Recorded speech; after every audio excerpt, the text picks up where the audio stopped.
अस्सलाम वालेकुम 8th class. आज हम स्टार्ट करेंगे यूनिट नंबर 2 का next topic that is basis of heredity.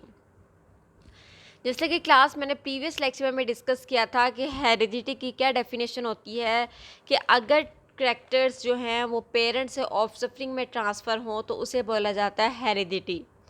ठीक है, आज इस टॉपिक पे हम 3 टर्मिनोलॉजीज़ को डिस्कस करेंगे। First one is genes, second one are DNA and the third one are chromosomes. So first one is unit क्या है? The basic physical and structural unit of heredity is gene.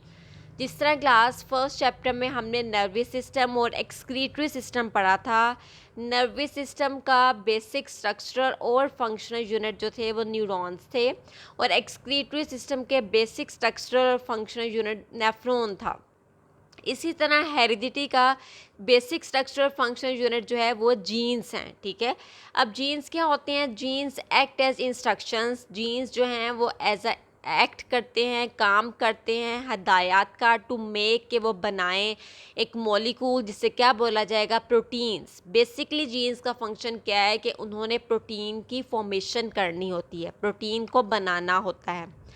अब pair jeans जो हैं वो always occur in pairs. Genes हमेशा जो है वो पेयर्स की फॉर्म में एग्जिस्ट करते हैं, वो कभी भी जो हैं वो सेपरेट एग्जिस्ट नहीं करते।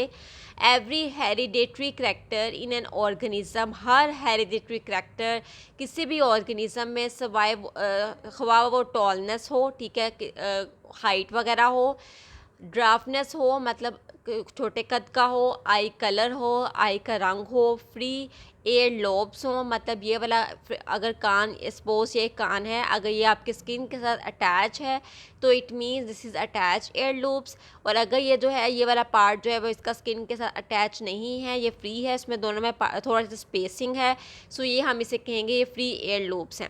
Is controlled by a pair of genes. ये तमाम जितने भी हमने फैक्टर्स पढ़े हैं, इन तमाम फैक्टर्स को हमारा जीन कंट्रोल करता है। अब टॉलनेस के लिए हम लोग टी लेते हैं। अब टी जो है वो हम सेपरेट नहीं ले सकते क्योंकि जीन्स हमेशा जो है वो पेयर्स की फॉर्म में एग्जिस्ट करते हैं। सो इसके लिए हम जो है वो दो जो है वो कैपिटल टी ले सकते हैं, दो स्मॉल टी ले सकते हैं, एक कैपिटल टी या स्मॉल टी ले सकते हैं। हमने पेयर्स में ही लेने हैं। अगर हम टॉलनेस की बात करें, टॉलनेस से रिलेटेड अगर हमने जीन्स लेने हैं तो इसमें हम जो है वो पेयर्स की फॉर्म में ही लेंगे। Next one is location. Genes जो हैं वो are the sections of DNA. Genes जो हैं वो डीएनए के सेक्शंस हैं। सेक्शंस मीन्स उसके पार्ट हैं। अब डीएनए क्या है? DNA stands for deoxyribonucleic acid.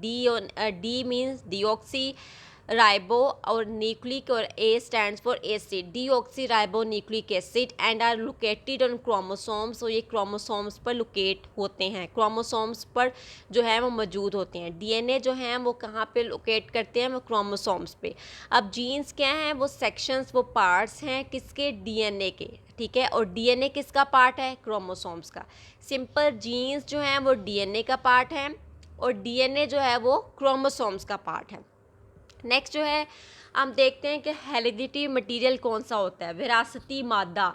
DNA जो है वो एक विरासती मादा है। ठीक है, डीएनए जो है वो एक उसे विरासती मादा बोला जाता है। उसके बाद नेक्स्ट है genes present on DNA. Genes जो हैं वो डीएनए पर मौजूद होते हैं। And DNA present on chromosomes. Genes जो हैं वो डीएनए पर मौजूद होते हैं और डीएनए जो हैं वो क्रोमोसोम्स पर मौजूद होते हैं। अब अगर हम लोग यह डीएनए का स्ट्रक्चर देखें तो इसमें क्या है कि ये डबल हेलिकल स्ट्रक्चर होता है।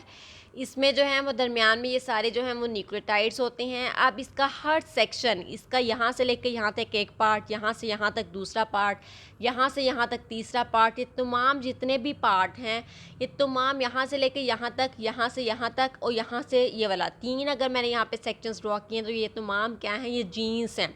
क्योंकि हमने यही बात की थी कि जीन्स जो हैं वो डीएनए के सेक्शंस हैं, ये उसके सेक्शंस हैं डीएनए के, तो ये वाले क्या हैं? वो जीन्स कहलाएंगे। सेक्शंस ऑफ डीएनए, डीएनए के सेक्शंस।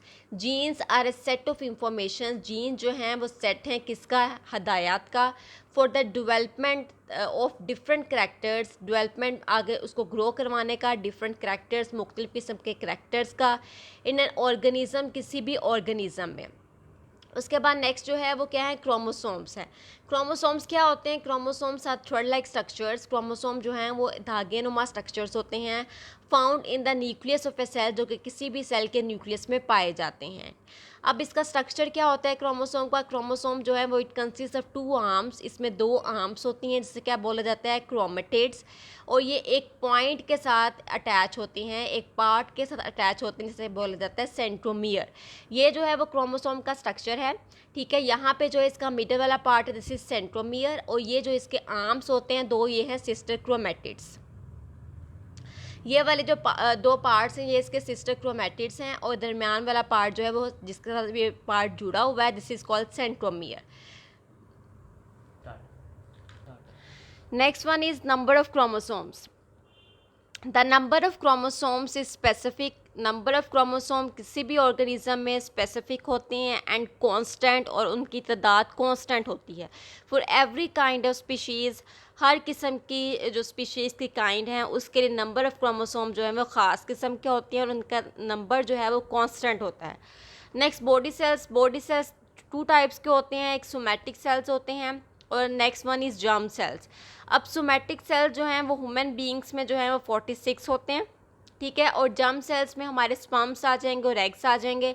इसमें जो है नंबर ऑफ क्रोमोसोम्स में, जर्म सेल्स में नंबर ऑफ क्रोमोसोम जो है वो विल बिकम हाफ, ये हाफ रह जाते हैं। अगर हम सोमैटिक सेल्स ह्यूमन बीइंग्स में बात करें तो वो 46 हैं, तो जर्म सेल्स कितने होंगे? क्योंकि इसमें नंबर ऑफ क्रोमोसोम्स कितने रह जाते हैं? हाफ रह जाते हैं, तो यहाँ पे आ जाएगा 23।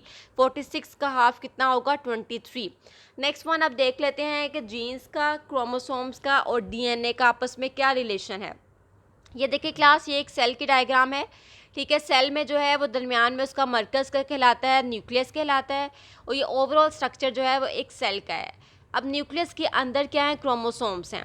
अब इस अगर स्ट्रक्चर को, क्रोमोसोम के स्ट्रक्चर को हम इन्हांस करें तो यहाँ पे ये क्रोमोसोम का स्ट्रक्चर है, ये एक पॉइंट के साथ अटैच है विच इज़ कॉल्ड सेंट्रोमियर, ठीक है, और इसके 2 आर्म्स हैं which is called sister chromatids, इसको हम क्रोमेटिड्स बोलते हैं, ठीक है। और इस क्रोमोसोम की बॉडी जो है वो किससे मिलकर बनी होती है? डीएनए के साथ। अगर हम इसके एक सेक्शन को यहाँ पे डिवाइड कर दें, सेपरेट आउट कर दें, तो यहाँ पे ये जो है वो डीएनए का स्ट्रक्चर जो है वो अगर हम ड्रॉ करें तो डीएनए का स्ट्रक्चर क्या होता है? वो एक डबल हेलिकल स्ट्रक्चर होता है।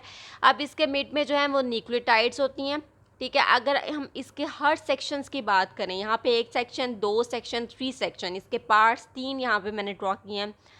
तो एवरी सेक्शन जो है वो किससे मिलकर बना होगा? वो डीएनए से, वो जीन से मिलकर बना होगा। डीएनए का हर सेक्शन, हर पार्ट जो है वो किससे मिलकर बनता है? वो जीन से मिलकर बनता है, ठीक है। और क्रोमोसोम की बॉडी किससे मिलकर बनी होती है? वो डीएनए से मिलकर बनी होती है, ठीक है। और उसके बाद जो है वो ये हमने स्ट्रक्चर ड्रॉ किया है किसका? किसी भी सेल का। अब यहाँ से हमने पार्ट्स को जो है वो आगे जो है वो मज़ीद जो है वो आइडेंटिफाई किया, मज़ीद जो है वो आगे एलेबोरेट किया। सो क्लास, आज के लेक्चर में हमने क्या डिस्कस किया है? हमने जीन्स के बारे में डिस्कस किया है कि किसी का भी स्ट्रक्चरल फंक्शनल यूनिट जो हेरिडिटी मटीरियल का है वो क्या कहलाता है? वो जीन्स कहलाता है। फिर उसके बाद हमने डीएनए पढ़ा। डीएनए क्या था? एक विरासती मादा है, ठीक है। और उसके बाद जो है फिर हमने पढ़ा डीएनए के बाद हमने क्रोमोसोम्स पढ़े। क्रोमोसोम्स क्या होते हैं? They are thread like structures. वो क्रोमोसोम्स की बॉडी जो है वो किससे मिलकर बनी होती है? वो डीएनए के साथ बनी होती है। और डीएनए किससे मिलकर बना होता है? वो जीन्स से मिलकर बना होता है। सो आज के लेक्चर में हमने पढ़ा है कि तमाम जितनी भी हमने टर्मिनोलॉजीज पढ़ी हैं इनका आपस में किसी न किसी तरह जो है वो आपस में रिलेशन है। और इसके बाद हमने ये डिस्कस किया कि नंबर ऑफ क्रोमोसोम किसी भी ऑर्गेनिज्म में स्पेसिफिक होते हैं। बॉडी सेल्स के हमने 2 टाइप्स पढ़ी हैं, somatic cells, germ cells. Human being से अगर हम बात करते हैं उसमें नंबर ऑफ क्रोमोसोम 46 है, जर्म सेल्स हाफ रह जाते हैं, तो ह्यूमन बीइंग में जर्म सेल्स कितने होंगे? वो 23 होंगे। होप सो क्लास आपको इस लेक्चर की समझ आई होगी।